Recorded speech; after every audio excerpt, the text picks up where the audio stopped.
Carnelian stone ಅಂತ ಬರುತ್ತೆ.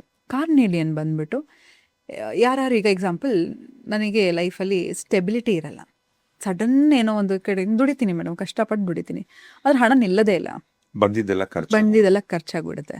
ಅಂಥವ್ರು ಏನು ಮಾಡಬೇಕು ಅಂದರೆ ಕಾರ್ನೇಲಿಯನ್ ಸ್ಟೋನ್ ಅಂತ ಹೇಳ್ತಾರೆ. ಇದು ಕೂಡ ನಮ್ಮ ಮೂಲಾಧಾರ ಚಕ್ರ ಅಂತ ಹೇಳಿದರೆ, ಯಾವುದು ನಿಮ್ಮ ಬೇಸ್ ಆಫ್ ದ ಸ್ಪೈನ್ ಇರ್ತಕ್ಕಂಥ ಚಕ್ರ, ಅದನ್ನು ರೆಪ್ರೆಸೆಂಟ್ ಮಾಡುತ್ತೆ.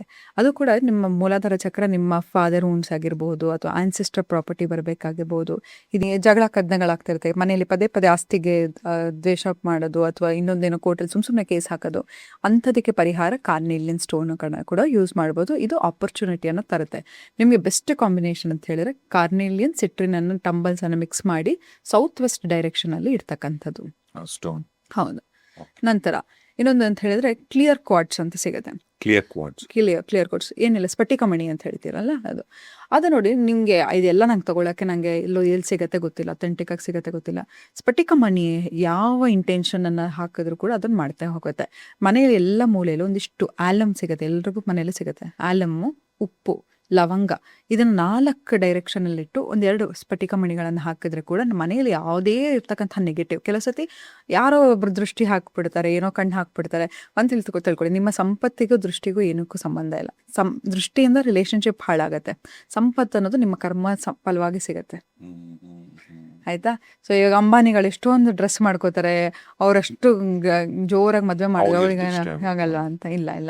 ಯಾವುದು ನಿಮ್ಮ ಹಣೆಯಲ್ಲಿ ಬರ್ದಿರತ್ತೆ ಅದನ್ನು ಯಾರು ತೆಗಿಯೋಕ್ಕೆ ಸಾಧ್ಯ ಇರಲ್ಲ.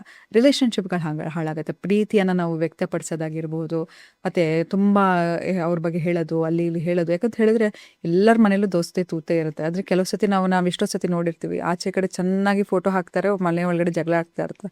ಮಾಡೋಕ್ಕೆ ಹೋಗ್ಬೇಡಿ. ಎಷ್ಟು ನಿಮ್ಮ ರಿಲೇಷನ್ಶಿಪ್ಪನ್ನು ಗೌಪ್ಯವಾಗಿಡ್ತೀರೋ ಅದು ತುಂಬ ಪ್ರೊಟೆಕ್ಟೆಡ್ ಆಗಿರುತ್ತೆ. ನಂತರ ನಿಮಗೆ ಯಾವುದೇ ಥರ ದೃಷ್ಟಿ ಬರಬಾರ್ದು. ಮತ್ತು ಇನ್ನೊಂದು ಶನಿ ಸ್ಟೋನ್ ಅಂತಲೇ ಇದೆ. ದೃಷ್ಟಿಗೆ ನೀವು ನೋಡಿರ್ಬೋದು, ಈಗ ನೀವು ಬ್ಲೂ ಕಲರ್ ಏನೋ ಇದರಲ್ಲೇ ತೋರಿಸ್ತಾರೆ, that is not evil eye. ಸುಲೈಮಾನ್ ಹಕೀಕ್ ಅಂತಲೇ ಹೇಳ್ಬಿಟ್ಟು ಕಣ್ಣು ಥರ, ನಿಜವಾದ ಕಣ್ಣು ಥರನೇ ಇರುತ್ತೆ.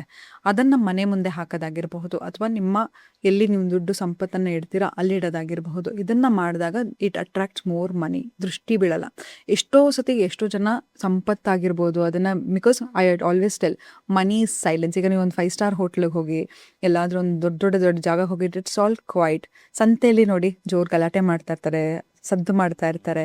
ಮನಿ ಹೇಟ್ಸ್ ನಾಯ್ಸ್. ದುಡ್ಡು ಸಂಪತ್ತು ಎಲ್ಲಿರುತ್ತೆ ಅಲ್ಲಿ ತುಂಬ ಕ್ವೈಟ್ನೆಸ್ ಇರುತ್ತೆ. ಎಲ್ಲಿ ಯಾರು ತೋರಿಸ್ಕೊಳ್ಳಿಕ್ಕೆ ಇಷ್ಟಪಡಲ್ಲ. ಬಿಕಾಸ್ ನೋಡಿ, ಯಾರೇ ಸಂಪತ್ತಿರೋರಾಗಿರಲಿ, ತುಂಬ ವೆಲ್ತಿ ಆಗಿರೋರು, ಅವ್ರಿಗೆ ಭಯ ಇರುತ್ತೆ, ಯಾರು ನನ್ನ ದುಡ್ಡು ನೋಡಿ ನನ್ನ ಇಷ್ಟಪಡ್ತಾರೆ, ನನ್ನ ವ್ಯಕ್ತಿತ್ವನ ಇಷ್ಟಪಡಲ್ಲ ಅಂತ ಹೇಳಿ